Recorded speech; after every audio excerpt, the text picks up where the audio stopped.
Tuesday, the 29th of September, 2020.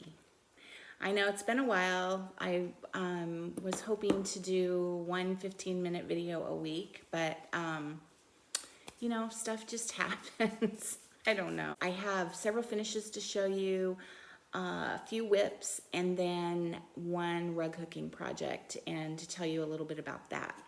So, okay, anyway, I have several finishes. I finished a couple of other things, but they were gifts that haven't been opened yet, so I won't show you those for a while. But I had a big, well, it's actually not that big. It felt like a really big finish because of the full coverage of it, but I finished Eden's, and I don't have any of the charts here with me. I only have the finishes. So this one was called Eden's Dollhouse by Kathy Barrick. It was a gift from my sweet friend Susie Reno on FlossTube. And it was something that came out at market this last year, and I fell in love with it. We had our little trip, girlfriend's trip to Sioux Falls, where we met in Sioux Falls. She came down from Minnesota. I went up from Nebraska, and we met in Sioux Falls and went to Shanty Stitchers in Beresford, South Dakota. And I'm getting now, of course, now all the texts keep coming through.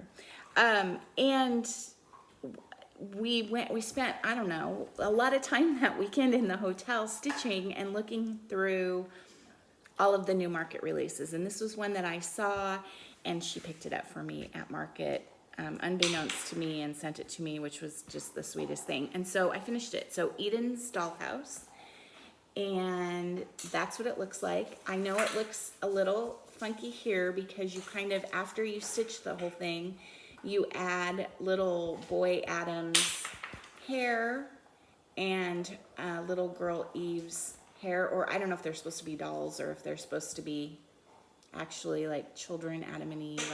I don't know. It's by Kathy Barrick, so it's different, kind of funky.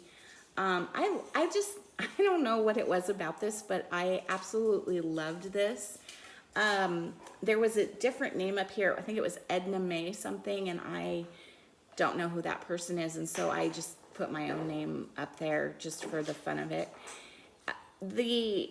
So the inside of the dollhouse is all stitched, and it's all stitched in, it was supposed to be stitched in two different colors of black, I think, maybe like Raven and Onyx or something like that. And I actually stitched it in 4 different colors of black because I wanted there to be just a little bit more movement and a little bit more modeling in the background. And so I added mascara and like maybe Blackbird or something by Weeks. And I really like the way that looks, kind of all modeled, and like it's, you know, a little more primitive, maybe like the stitcher who was stitching it ran out, and I actually did run out, and purposefully though got 2 different blacks that I wasn't already using. And so you can kind of see some green in it and even a little bit of blue. This little bird down here doesn't show up really well, but it's there, and I don't know, I just think it's the cutest thing. I love it. It's very different. I'm not a big snake fan, but these snakes are kind of cool and funky, and this was just a fun stitch. I had a hard time putting this down, and I realized in stitching this, oh, I framed it myself. The frame is a little bit too big, but it was a $3.99 frame I got at Goodwill. It had a, I don't know what that's called, but like the cutout paper, you know, with the fancy, you know, it's paperwork, but and there's 3 or 4 layers to it, and it's all cut out, and it was a heart with a poem about friendship. With glass, and I took the glass out and took the back off and yeah, reframed it. So I love the way it turned out. I think this frame is just weird and funky. I thought about painting it black and decided I would just leave it the way that it looks, kind of old and crusty. And yeah, so I have this hanging on my, what is now my sampler wall, which only has two projects on it right now, but room for lots more. And so I hope at some point you know, I'll have a lot more to add to it. Okay, so the next thing, that was actually my second to last finish. I'm gonna now go back in time and show you two things that I finished right before we moved. And again, I don't have the charts for these, and I don't remember on this one, I don't even remember who the chart is by, and I'm so sorry. But it was one that I found and I wanted to do for my little bee display that I put up kind of mid to late summer. And I actually had it up at this house for about 2 weeks before I put Halloween decorations up. But anyway, it's just a cute, simple, very simple stitch, tea and honey. I did make, none of it is the called for. I just used floss that I had on hand. And I did make one change. Instead of stitching these as regular flowers, I used a satin stitch. And, you know, instead of stitching them as regular crosses. And I like how that looks.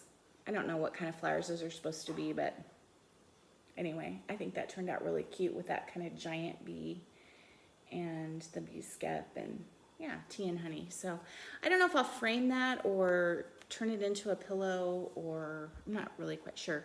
My friend Sandy, who I think turned 87 this last July, I haven't been able to see her because of COVID, and I don't think we've gotten to see each other since probably like March. We talk frequently, but anyway, she turned 87, and I wanted to make her something to kind of commemorate our friendship. And so I took several different motifs from Blackbird charts, from 2 or 3 different Blackbird charts, and put them together.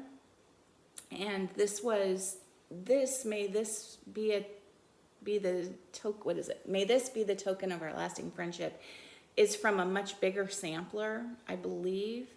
And so I wanted to use that, and then I put our initials, both of our initials. She's SJT, I'm KAS, and then just a little house and some flowers.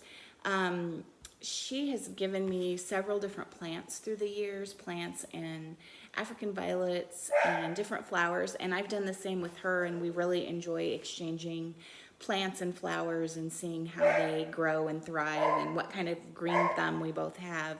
And so I definitely wanted something with some flowers on it.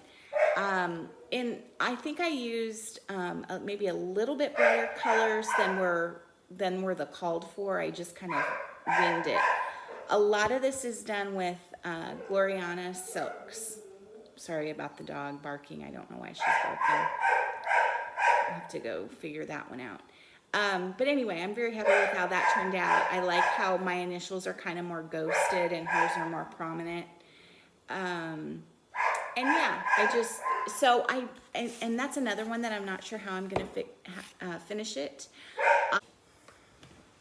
Okay, my last finish is one that you've all seen by now, and I just thought it was so... I think this is Jolly Saint Nick by Priscilla and Chelsea, and this was one I had so much fun stitching this. I just really enjoyed. So this is a Gloriana red, that I think it's Schoolhouse Red by Gloriana, that is just luscious. And I had so much fun stitching that, and there's a little bit of modeling in that, so I really liked it. I love his pajamas, his little gingham, checkered. Rudolph is cute. I probably should have done Rudolph in something a little bit darker, but it's really cute. Really, really, really cute.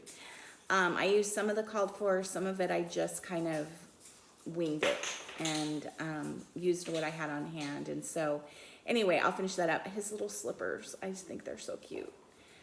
But anyway, I also bought I think he's kind of a standalone. Maybe he's a What's in My Cup. And then she has a Jolly and a Mary, so kind of a Mr. and Mrs. Claus. And I have those, and I would like to do both of those. And I think I kind of want to do all 3 of those for myself. So what else have I been working on? There is a free, someone posted on Facebook that there was a free Blackbird design sampler, Redwork sampler. Was it Redwork? I'm not sure that it was Redwork, but like a monochromatic chart on the Blackbird design website. And so I went to that and got that, and I don't have it. I have it on my phone. I just downloaded it to Notes. But anyway, I started that. I love it. I'm using 3 different colors of red. The reason I started this is when I went and looked at it, I realized that I'm sitting on a bar chair and it's kind of uncomfortable. And so I'm like, now I'm sliding down off the side of the chair. I realized it had the eyelet stitches in it, and I'd never done eyelet stitches. And so I wanted to give those a try. And I love them. They're so much fun to do. I love it. So I'm using 3 different colors of Gloriana silks. I'm using Cinnabar medium, cranberry, and I think another Schoolhouse red. I don't know for sure because Bindi ate the tag. That's my cranberry. Luckily she didn't get to the... So, but they're 3 very, very similar that I happen to have in my stash. And yeah, I'm just pulling, you know, just randomly pulling. And I don't know, I have made a couple of mistakes already. I need to move this border. The border is like 1 or 2 stitches too far away, so I need to move that over. But I also, there's a mistake in here.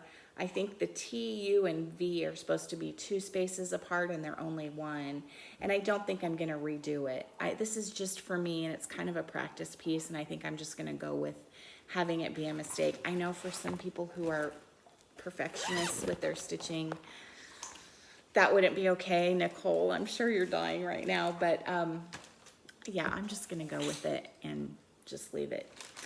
I think I mentioned that I got to stop at Shanty Stitchers in Beresford a couple weeks ago when I took Maddie, when I went, let's see, when did I stop? When I took Maddie back to school after she had been on quarantine for 2 weeks because her roommate had COVID. I got to stop at Shanty Stitchers, and I was back up in South Dakota this last weekend and last week because Madeline had an emergency appendectomy. So, yeah, that was not fun, but she's doing okay and she's healing, and they got it before it ruptured, and so it was okay. But I think she learned a lesson. She was sick for 24 hours before she let me know, and so you know how I'm always on the search for nativity scenes that I can cross stitch for my girlfriend Gail. And last year I made her the Lizzie Kate, I can't remember what it was called, but it was kind of the long one that says Bethlehem and has all the different kind of scenes from the nativity. And that one I thought, oh, I'm never going to be able to top that. That's just such a pretty one. And I try to keep them fairly simple. And Bethlehem was a little bit, you know, was a little bit more than I've done in the past. But anyway, I stopped at Shanty Stitchers. I didn't really need anything. I did get some fabric, and but I came across something, and it is Teresa Koget's Hope for the World.